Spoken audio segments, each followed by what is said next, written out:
No more swearing, best behavior, and I think we're live, so don't quote me on that. But let me make sure I press the record button as well.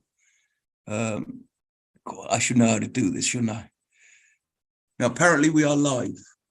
Says, damn. Okay. Hopefully I haven't hashed this up. Right, so hopefully we're live. Don't quote me on that. Welcome to this week's TPP. Got a really good show this week. It's going to be really interesting, folks. Right. So we've had Srinder Pulasiki, but never mind. The show must go on. This week's TPP show, Property Professionals. We had a guest on just before Christmas, the Earl of Lytton, John Lytton. And I'll be honest with you, it was so interesting. We twisted his arm and got him back really quick because it's got an interesting subject to talk about. I'm not going to talk so much. John Lytton, Earl of Lytton, he's a Lord, House of Lords. I was going to say it's all the bad laws are his fault, but no, he's an independent crossbencher. He tries to keep the bad stuff out, and I'm guessing all the folks out there, just like me, the process of lawmaking is a mystery. You know, the government comes up with these things, and you know they don't always get it right. So, but we're going to delve into something that's in depth. We're going to talk about. Actually, I'm just going to give it a brief introduction. We're going to talk about the Levelling Up Bill, RICS, and why John is saying they might mess this up, which is not unusual for the government. Anyway, look, I'm going to stop talking. I'm going to pass you over to John Lytton, Earl of Lytton. John, off you go, sir, and I'm going to try and listen, try really hard to listen to you. Thank you very much indeed. You can get the earplugs out now. Well, yes, John Lytton, and hello to those of you who've seen me before. Hello again, and very glad to be back. And as you've been explained, I'm an independent crossbench peer. I'm actually on my what I might call my second term of office because I was originally I arrived by succession by heredity.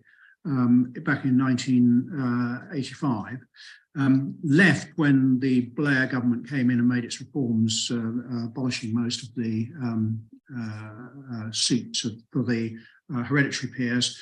But they kept 92 as a sort of hostage against failure to move to a further state of reform. And those 92 were elected from among their various groups, Conservative, Labour, Liberal Democrat, Crossbench, and so on. And so having gone out, the deal was when the House of Lords Reform Bill was passed, and they kept these 92, is that insofar as the House didn't move to a further stage of reform, they would be a replacement for any one of the 92 who died or retired. So back in 2010, various peer colleagues, having said to me, you ought to stand in one of these by-elections. I eventually did stand and came second. So they said, well, you will stand again. So I stood again in 2011. I had the great privilege of being voted back in. So those of you who are aficionados of democracy will realise that I am one of the 92 people that represent the nearest thing the House of Lords gets to democratic principles of appointment. And you say, well, I'm not sure that you had a very big or public-facing electorate. And I said, well, I put this to a member of parliament on one occasion. He said, you don't want to take any notice of that. He said, when they select MPs, it's 25 people in a smoke-filled room somewhere, and that's actually what matters. So the fact that you've only got 30 crossbenchers appointing you, you don't want to take any back chat from anybody on that. He said, you stick to your guns. I said, yes, I will. So I explained that. Now, I'm also a chartered surveyor, and I am a registered valuer. And I have not entirely hung up my RICS or valuation clogged quite yet. And what I want to say is about the Levelling Up Bill, because the Levelling Up Bill contains an awful lot of good stuff. It's trying to rebalance things between the less prosperous areas and the more prosperous areas. And that fundamentally is quite a good thing, although it sort of seems to throw in an awful lot of bits and bobs that actually don't seem to me to represent living up. But I want to concentrate on one rather narrow and specialist area because it potentially affects professionals. And that is in what is now clause 213 of the bill. And basically what this provides is a Secretary of State step-in power to commission a review of the RICS governance and functions. And they obviously meant business with this because it wasn't just a clause in the bill, but it's actually referenced in what's known as the long title of the bill, which is the bit of preamble at the start. Says a bill to do X, Y, Z and for connected purposes. That's the long title of the bill. But normally you wouldn't have something as specific as this in a parliamentary bill, because parliamentary bills are supposed to be, public bills are supposed to be applicable to everybody. They don't apply to individuals or individual firms or things like that. And so it is very unusual to have something like the RICS, which is an independent membership body with international status. It carries a lot of cachet in terms of members and what they do, both domestically and abroad. It produces a lot of research, and it has a very strong area of rules of conduct and governance and standards, and it sets standards, among other things, for valuers, which I will come back to. But that is contained in what is known as the Red Book, which is the valuation and appraisal manual. And you'll very often see references to the Red Book in legal documents. That, and one of the particular issues is market value. And those of you who saw me previously will know that I touched on this issue of Red Book and market value in terms of what there seemed to be a trend in government trying to erode the what you might call the market value basis for compensation, in some way undermine property rights, which it should be said are enshrined also in the European Convention of Human Rights and the Human Rights Act, and indeed in United Nations charters. So, and things like reasonable enjoyment of your own property, not being subject to unfair imprisonment without trial, having access to due process, all those sort of things are absolutely bedrock principles.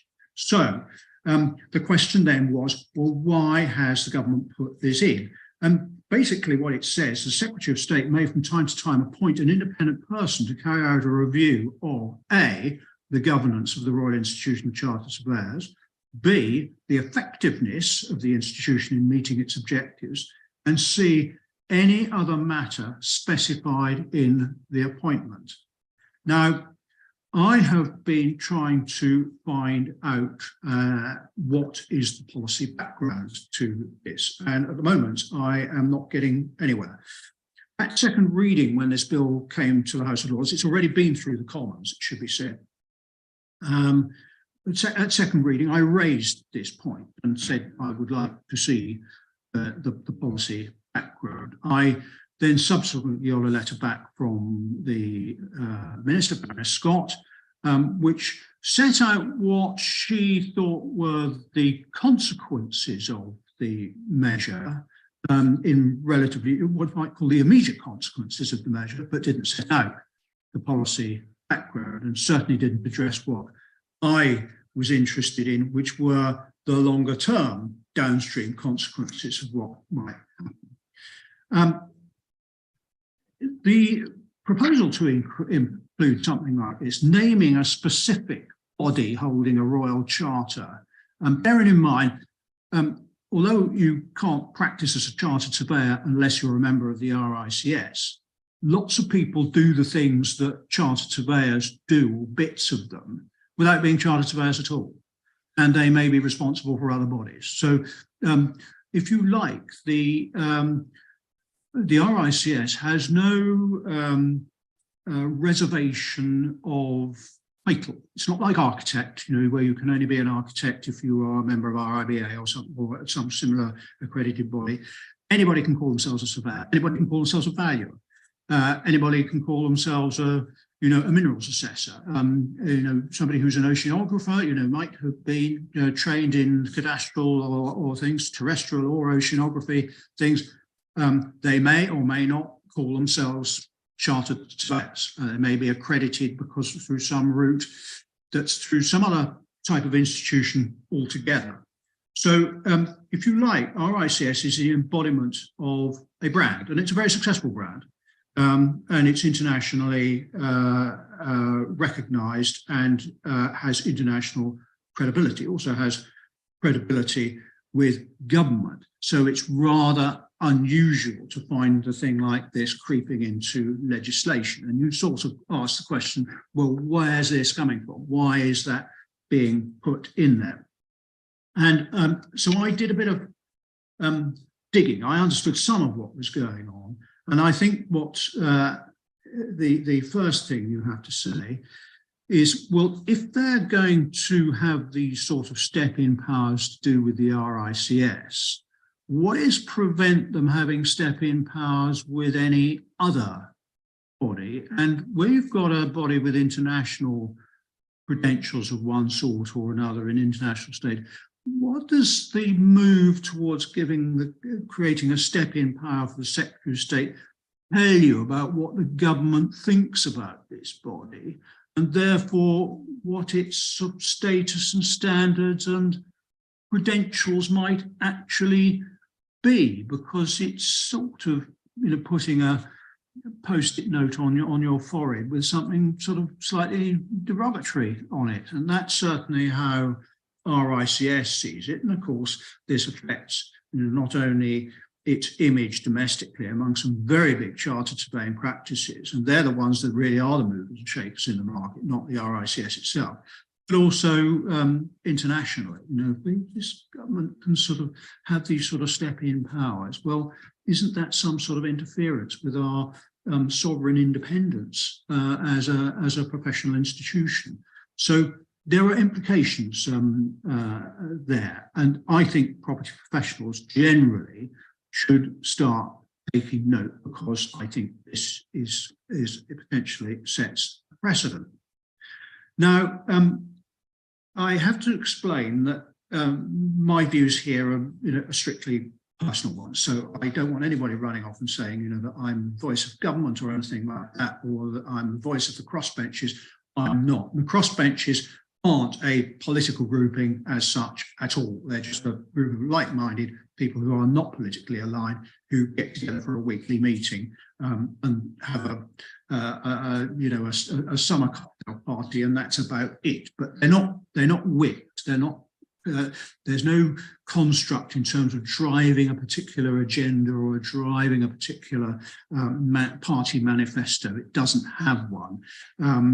So that's important to bear that in mind, and important that you understand that I'm speaking as an independent individual. I'm hopefully a relatively informed individual, but an individual nonetheless. Now, I have to sort of delve into a personal view as to why this has come about. And may I say that in trying to quiz departmental civil servants and the minister, I have not been able to come up with an explanation as to where this is from. There are all sorts of warm words about, well, wanting to work with RICS and consolidate its position and da-di-da-di-da. But when it boils down to it, the only reference that you can find in anything like the explanatory notes to the bill or anything else is that government was concerned that RICS had run itself into a few problems going back to about, well, it was from about sort of 2017 onwards. And this resulted in Alison Levitt, KC, being appointed by the RICS to look into what was actually an entirely internal matter. It was a Treasury matter. And the board and the executive had got their things in a stew. But this didn't affect, bearing in mind the whole of the RICS is financed by membership and book sales and things like that. It's not financed from government. It doesn't take a grant or anything like that. And it's not a charity, and it is what it says on the box. It's a professional body owned by its members. And so how this came about, I think, is that it's part of the matters that arose following the Grenfell tragedy. And one of the first things that happened after the Grenfell tragedy is that government issued something called the Consolidated Advice Note. The Consolidated Advice Note didn't entirely have the effect that it should have had, because it didn't succeed in calming down the market. And the market, as you will realise, if high-rise building, residential block catches fire and 72 people die, gets very twitchy about what other blocks might be in a similar situation. And as the initial report into the Grenfell fire under Dame Judith Hackett proceeded, it was evident that all sorts of other things were coming out of the evidence that the inquiry was receiving about fire doors, about lack of fire stopping, about poor management techniques, about failure to supervise works that were going on. A whole raft of things were coming about. What actually it boiled down to was a legacy of 38 years of self-certification, effectively, but anyway, privatisation, but I'll call it self-certification, of building control, where you could have an approved inspector. And I've sat in meetings before now where somebody said, oh, we know such and such approved inspector, we'll be able to get that past that. And I've taken the client to one side and said, you know, this could be mission critical. Do you really want to cut that corner? Because this is to do with safety of buildings. And usually they've said, no, we don't want to cut that corner. So this is a problem. This has been an endemic problem that has been going on ever since the Building Act of, I think, 1984, I think, then deregulated the building control functions.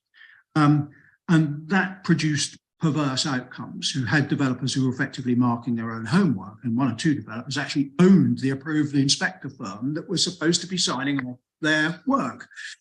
So you know, it's a very, very pernicious situation if you end up with people in pursuit of profit rather than in pursuit of the objective safety rules that the building regulations are set out to be.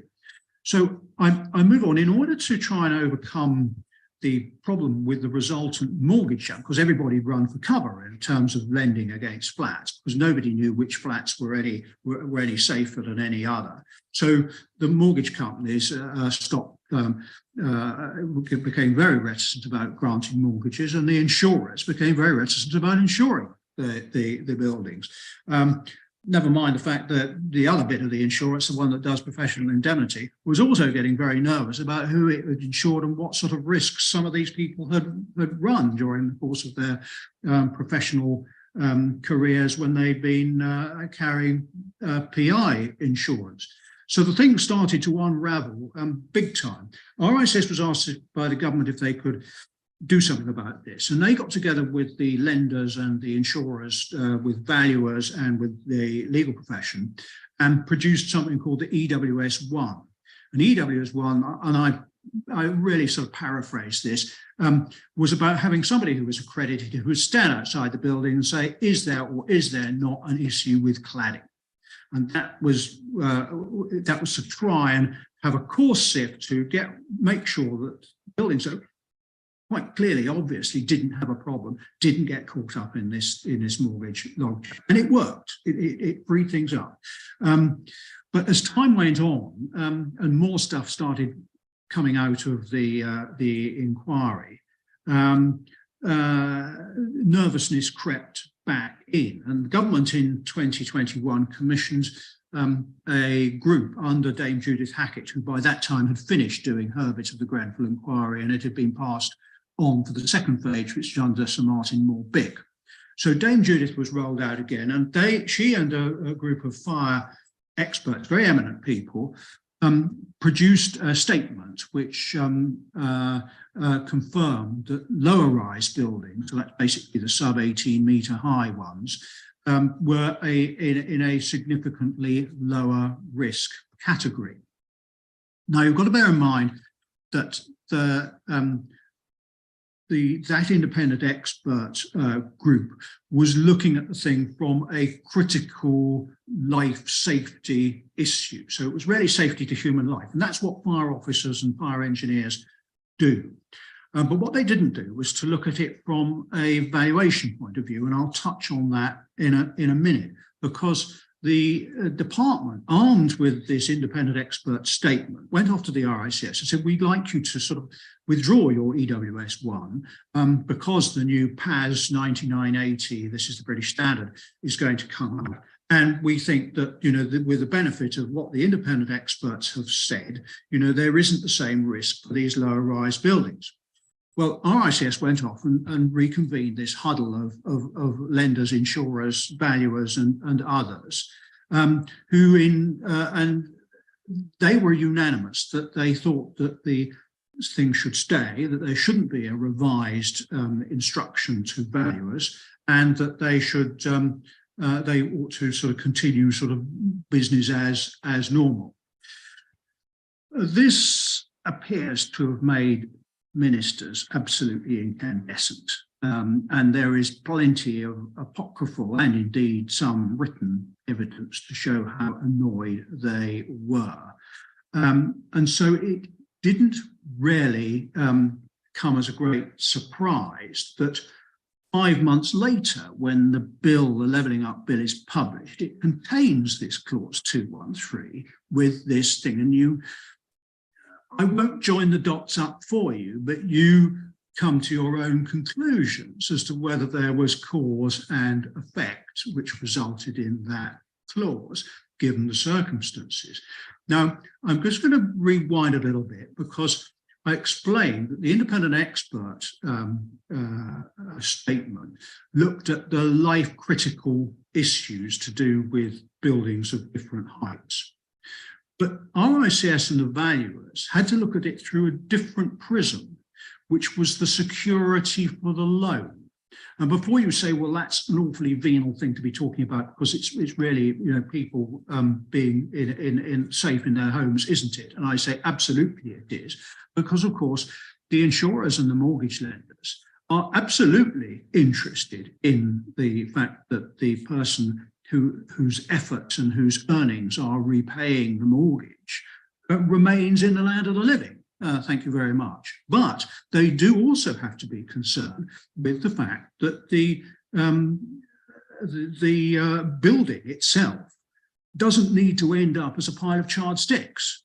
Now, and I will rewind a little bit further, because about 11 months before the independent experts produced their statement, there was a fire in a place called Worcester Park in the London Borough of Merton. And it was a 4-storey timber-framed building, built, I think, in 2014, 2015, something like that. So not an old building. Should have been well into the standards for current building regulations.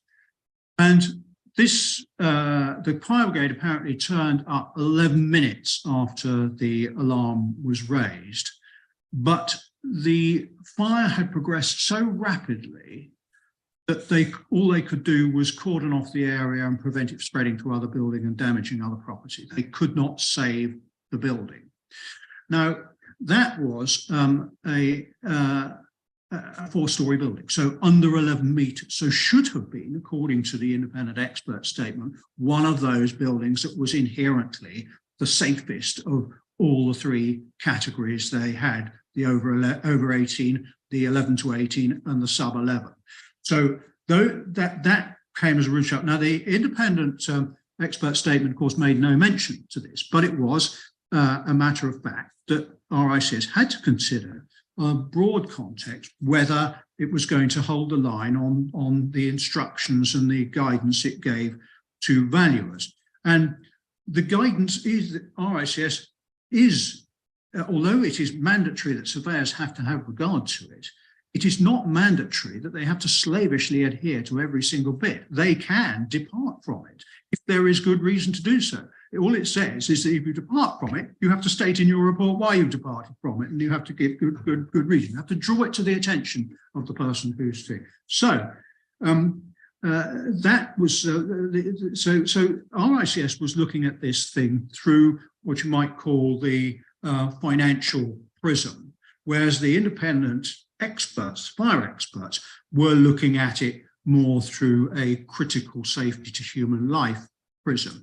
Neither of those is wrong, but you have to understand that there were those two different ways of looking at it, and one suspects that the Department of Levelling Up hadn't entirely understood that differential. In other words, it hadn't understood the drivers behind the view that RICS had to take, as opposed to the one that its independent experts had to take. Now, the reason why this is important is because valuers, many of whom who are accredited and registered as valuers by RICS, very often they're the people that do the mortgage valuation. In the jargon of a trade, it's a valuation for assured lending purposes, otherwise a mortgage valuation. And that is what they have to do. And they have to consider all sorts of things. And of course, what they have to do, consider market sentiment. And if there's one thing you have to understand in all walks of life, professional walks of life, in and out of politics, is that you can't always buck the trend on market sentiment. You have to follow it. And RICS, contrary to some views held in certain quarters, does not make the market.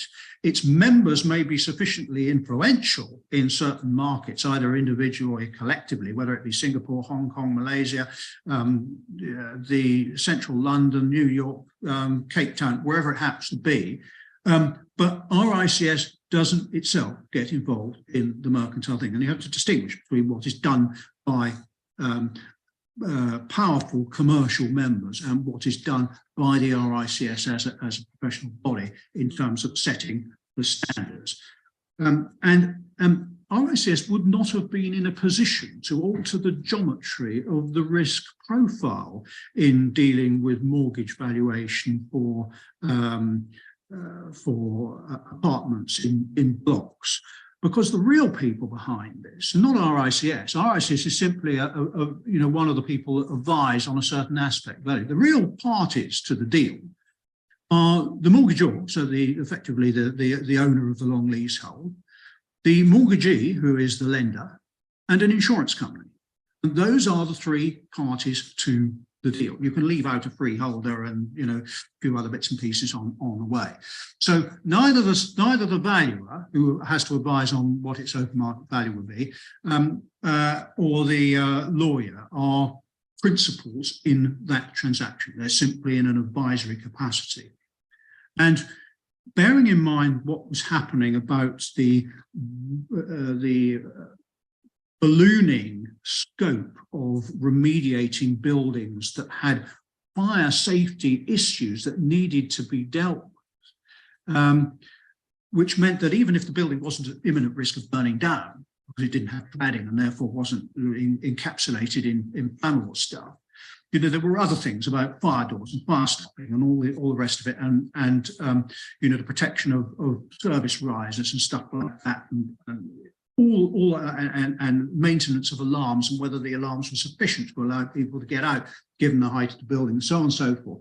But you can quite see that if a mortgage company is lending against a flat and there is thought to be an issue with it in safety, the things that are going through their mind are, well, first of all, if our the mortgagor, so our borrower, is faced with a £50,000 share of a remediation bill, and that bill cannot be passed to a freeholder, or the person who did the original work on the building can't be found, and it doesn't qualify for the government building safety fund, and so forth.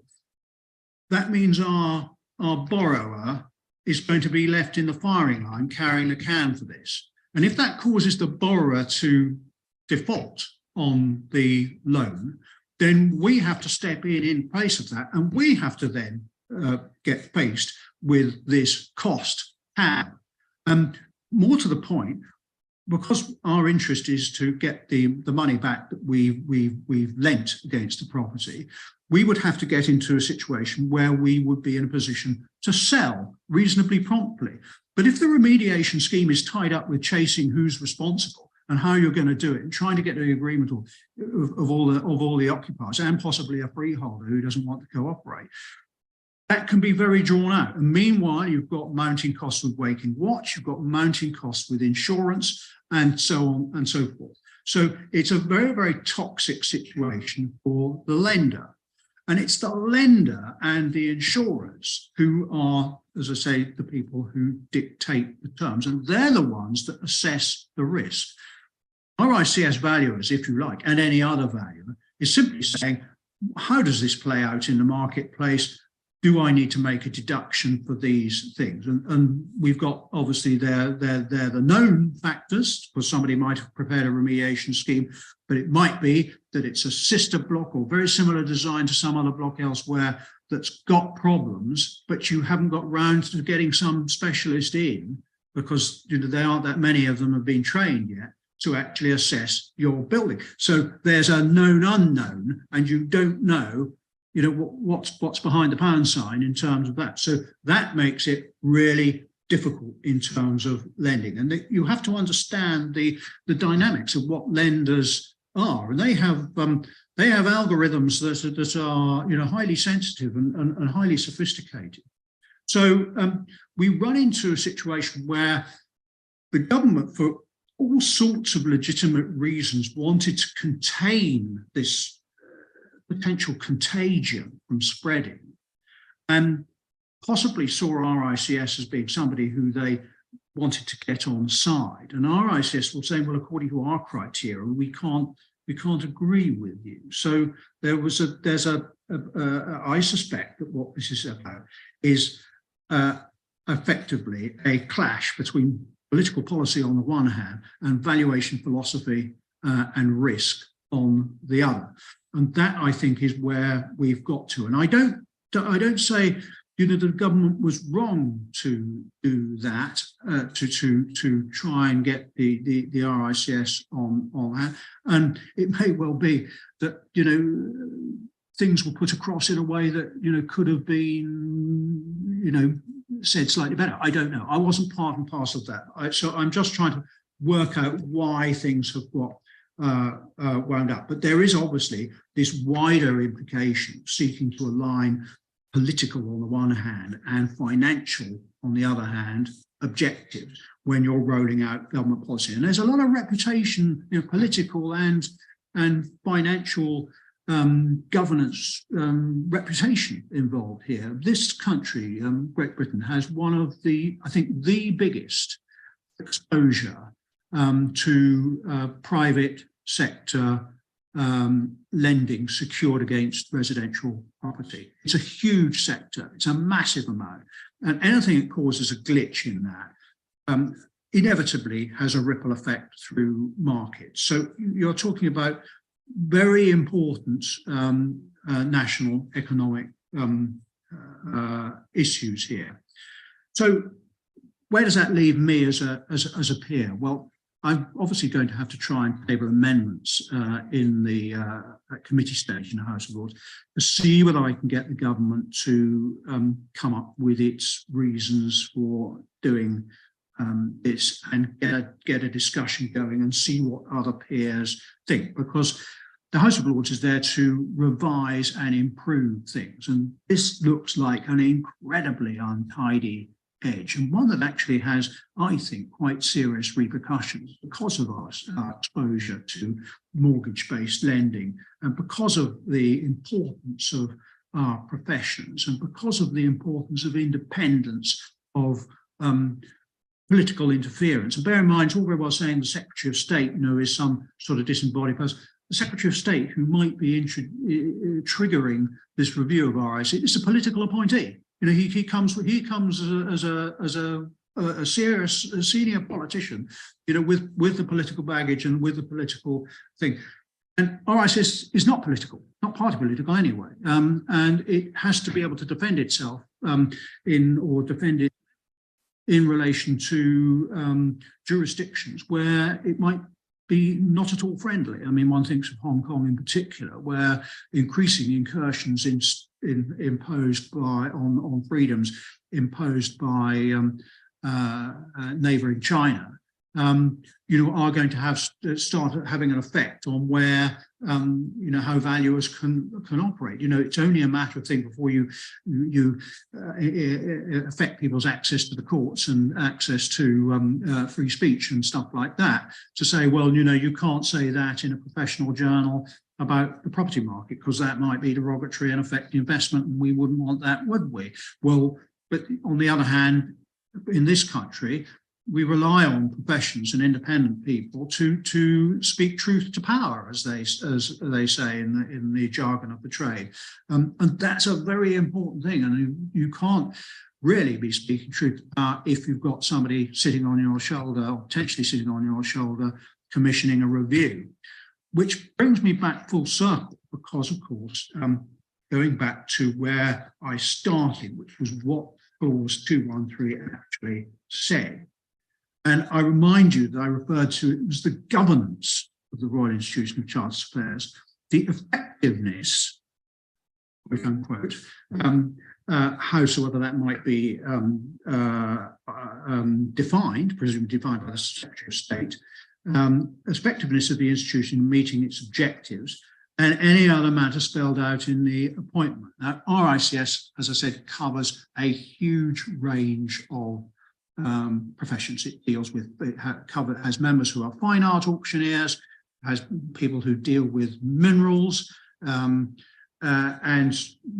people who deal with rights of light, rights of way, party wars, all sorts of stuff which is both physical and conceptual. And so the real question was, if you're going to set up somebody to review all that, a body with 140,000 members across the globe, how are you going to deal with that? And what's it going to look like with foreign jurisdictions in terms of their competence?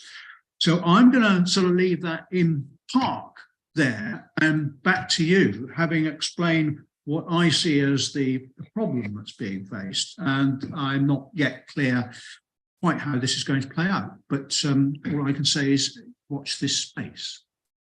Oh, John, really fascinating step-by-step guidance of what's actually going on. So a lot of our viewers know about RICS, they use them, and it's a well-known brand, as we'd say. Can I summarize this in one word? Is this an attempt at bullying by the government? They would deny it, is all I would say. Of course, right? However, I can't help feeling in my own mind that there was a strong desire that RICS should fall in line with the departmental groupthink, if I can put it that way. And the fact that it didn't do so is known. I mean, it's not just people who've spoken to me and said what it is, but I have seen a very angry tweet posted by a minister, and it is known that ministers were very, very annoyed indeed that the RICS came to this. Now, it might be the RICS should have said, look, Minister, I don't think we're going to come out, in a direction you want us to come out, and these are our reasons. Can we sit down and talk about it? And I don't know whether anything like that happened, but it does seem to have annoyed them. And certainly, I've been given every reason to believe that the government is not going to budge 1 inch on this clause in the bill. So is the Trojan horse bill just, sorry, is the levelling up bill just a Trojan horse to put this in under the radar when no one's looking? That's what they're effectively trying to do, I guess. Well, it doesn't really relate to levelling up. I mean, as of art, you wonder why it's there. And the fact that the other thing you've got to bear in mind, before this bill was ever published, there was a white paper on levelling up, which set out all sorts of missions and what the government wanted to achieve. There's absolutely no mention in that white paper of anything to do with the RICS. So you've got the white paper, which I think must have been published in maybe end of 2019, something like that. I'll have to look that up. So that's been in play. Nothing is, and then lo and behold, this difference of opinion, if you like, arises in December 2021, and in May 2022, the bill comes with this clause in it. Now, call me a conspiracy theorist if you like, but I sense that there's cause and effect here. And as I say, although the government, I don't doubt, would deny it, but I can't speak for them, I cannot, I'm afraid, dislodge it from my mind that the two are closely connected. So, talking about conspiracy theories and so forth, just as an overview, we see a lot of bills, a lot of laws that start off for one intention, doing one thing, and then get applied by other bodies and other public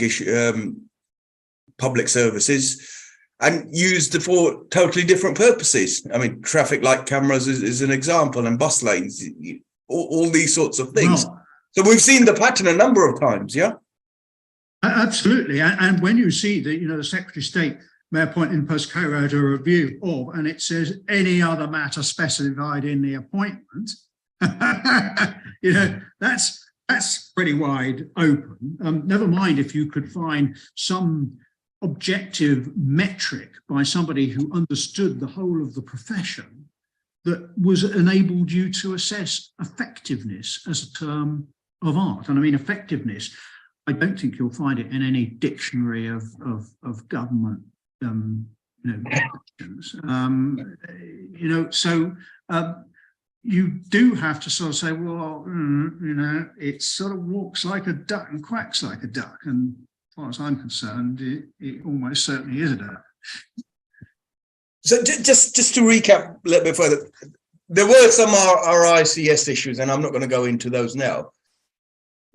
Are we saying they should have been handled differently, or there's a different governance structure to correct that? They probably should have been picked up. Certainly the internal treasury issue that Alison Levitt KC looked into, I think probably should have been picked up sometime earlier than in fact it was. But at least it was picked up. She produced an independent report. It was acted on straight away. I mean, the vast majority of things were accepted, and she was the one that said, there is an area you need to look into which is outside my jurisdiction in terms of what you've appointed me to do, and it's to do with your governance and other things. And she reported, I think in August or something like that in 2021, and in December 2021, the RICS had appointed Lord Michael Bishard to conduct this independent thing. Now, you might say, between August and December was too long, but it's a large organisation, and things have to be considered by committees and groups of people and decide what action they're going to take on it. It's not a particularly quick process. And so there might be, for all I know, legitimate concerns of government. The government hasn't turned around and said to me, look, you know,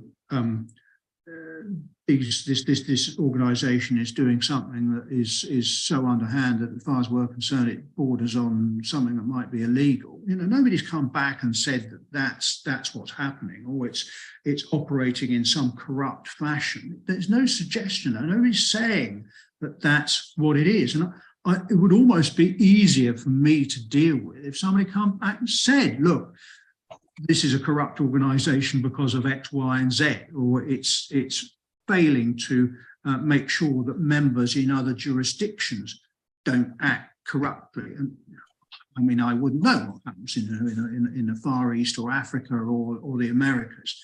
But nobody is coming back and saying that's what the problem is. And I don't actually believe there is a problem, because I think I would have heard about it had there been. So are they, in a sense, is the government giving themselves I was going to say something akin to a blank check, i.e. a rod that they can carry on beating Ricks with? Well, that's sort of the thing. I mean, I likened it to one of these Henry VIII clauses, which is bits of legislation that says the Secretary of State may by order do this, that, and the other, and, you know, tell you that mutton is lamb, or whatever. And I see it a little bit in that sort of light, but I don't know for certain what the what's going on there, because they're not telling me.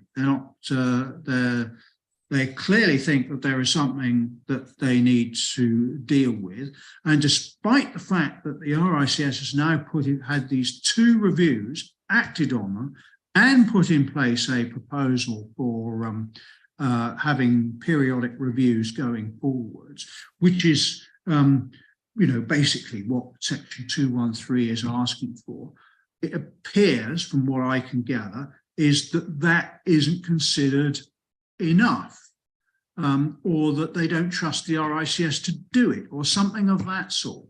I don't know what lies behind it, because I think that there has to be, well, I would think there has to be more behind this than some sort of spat between ministers and RICS. But at the moment, I am at a loss to know what that is.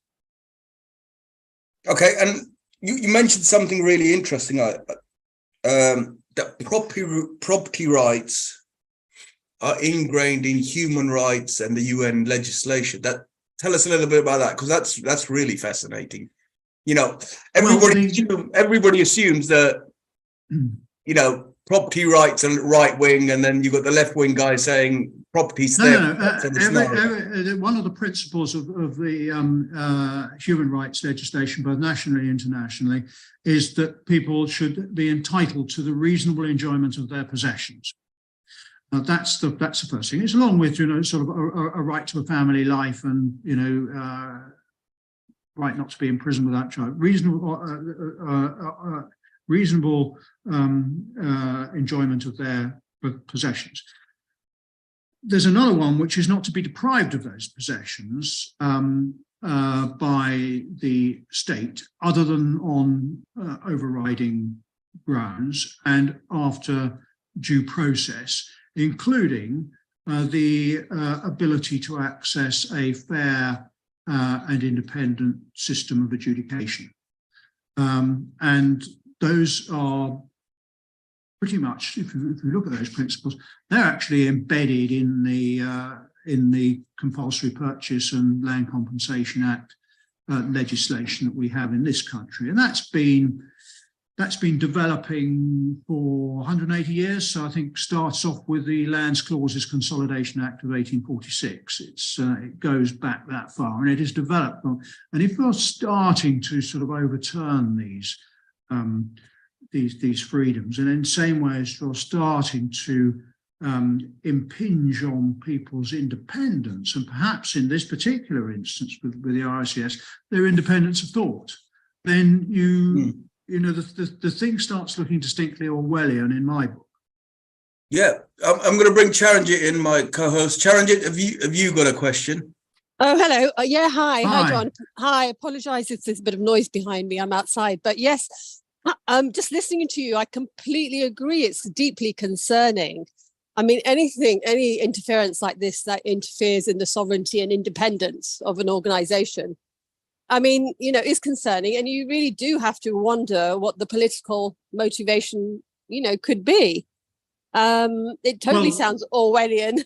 I agree with you. Yes, but to say the chief difficulty is that I have simply to do what anybody else does and try and join the dots, because I'm not getting the explanations despite requests. I'm not getting the explanations Yes. I need, and that's a bit of a worry. Yeah, and on that point, can I ask? I know you said that the RICS is not a charity.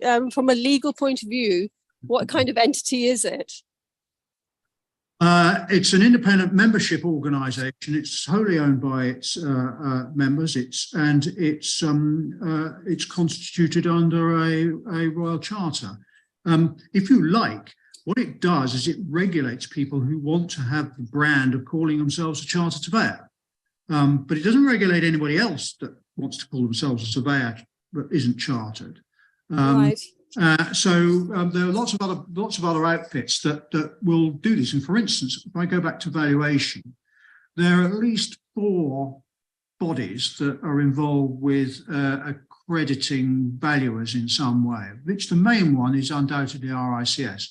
But there's the Institute of Revenues Rating and Valuation, there's the Central Association of Agricultural Valuers, and there's an outfit called TEGAVA, which is a European-wide valuation group. If you go internationally, RICS is a member of IVSC, which is the International Valuers, and they are the custodian of the International Valuation Standards, which standards are incorporated into the RICS Red Book Manual of Valuation. But RICS isn't the sole member, sole UK member of that organisation. And for instance, all the big 4 accountancy practices are also members of IVSC. And why wouldn't they be? Because they're valuing companies and, and those sort of assets, which may have property elements or they may not. And that's very important to realise that so RICS doesn't stand alone on any of these things. And if you can set yourself up as a boundary surveyor or a party wall surveyor, you don't have to be a member of our, there's the faculty, and there are other bodies around that do it, and quite a lot of people who practice, they're party wall specialists, but aren't affiliated with anybody at all. So it goes back to the point I said. The government, the RICS does not have it does not have a reservation of title in the way that, for instance, architect is a reservation of title. So who are the stakeholders of the organisation? Well, I mean, obviously, quite a lot of large firms that are RICS registered firms, and they employ an awful lot of chartered surveyors. But it's a membership operation. The members might, carp every now and again, saying, well, they spend more time trying to chase me to do this, that, and the other, get my CPD sorted out, rather than, getting me more business, things like that. So it does have a very strong regulatory thing, because one of the things is this question of the public interest, and one of the tenets of the RICS contained in its charter, it sets out all the things it does, to regulate and train and whatever it is, and then it adds at the end, and to do these for the public advantage. So it doesn't use the word public interest, it uses the word public advantage. And I suspect that public advantage actually extends wider than public interest. It might be because RICS has an international dimension, for instance.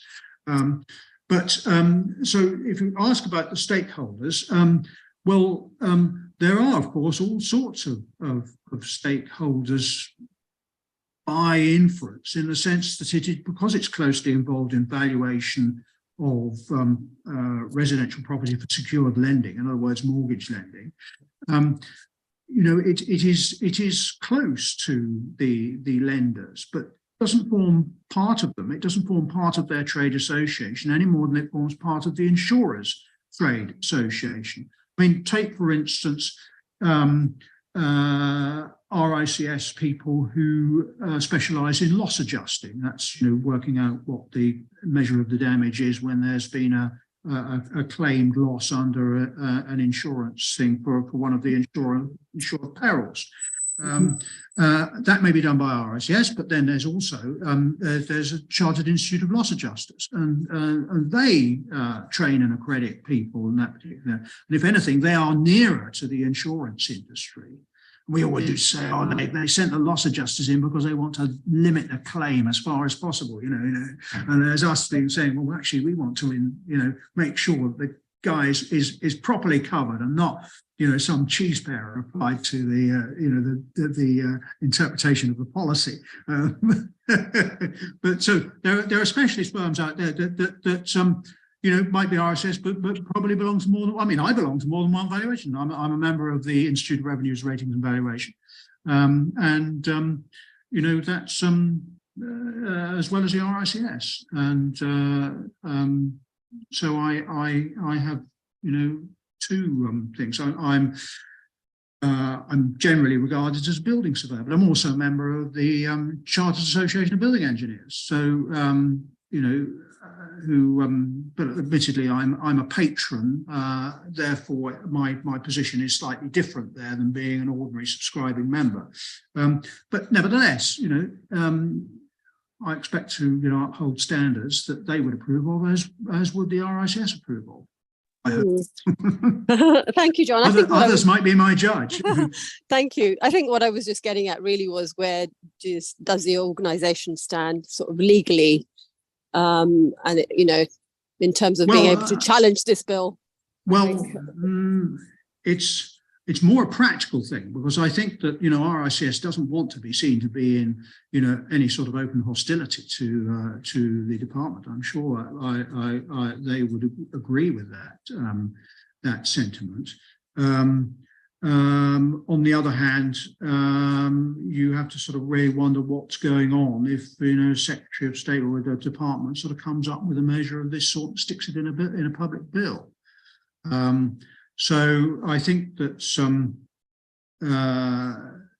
you know, the RICS does need to work with government, but one can't help feeling that they were saying, well, you know, we want to work with you, but one can't help thinking, well, I wonder on what terms working with the department would actually involve. You know, you know, if you well, like my wife's favourite phrase was that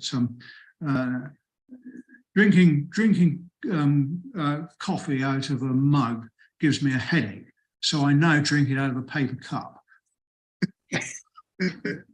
And on that note, I'm afraid I'm going to have to depart and leave you, because I've got to. Fascinating, John. Look, thank you for sharing that conspiracy that's happening right under our noses. Thank you for a masterclass in organisations and how they work and valuations. Will you keep us updated and come back with the next? I will. Will you send me, when you send this out? Do you keep the footage? Is it available via a link or? Yeah. This should be live. We do keep the footage somewhere, but the keeper of the archives is Sky. But somebody can get it on the web and you know, look at it. Yeah. It might already be out there with all the swearing. I'd be very interested to get a link from you, because I think there are a lot of other people I know of who might be interested. If you're happy to have a look. Thank you very much. We'll organise that. Thank you for your time. And we look forward to the return visit. Okay then. Bye. And for all of you. How's that for a fascinating program, right? Don't say property's boring. What do you think of that, Charanjit? Hey? Absolutely, totally fascinating. This wasn't something I knew much about, to be honest, but it's really got me thinking. He definitely needs to get his message out and, you know, share on more platforms. So, you know, we've all heard of RICS, and yes, we have. I'm going to put in a flag for the faculty of party wall surveyors. Yes. But it's interesting to realise how these organisations work and what goes on and how laws are made. So hopefully that was fascinating and interesting. And we'll see you next week. Look forward to it. You stay out of the cold there. It looks as if it's getting cold there. It is. I know. I'll let you get in the warm.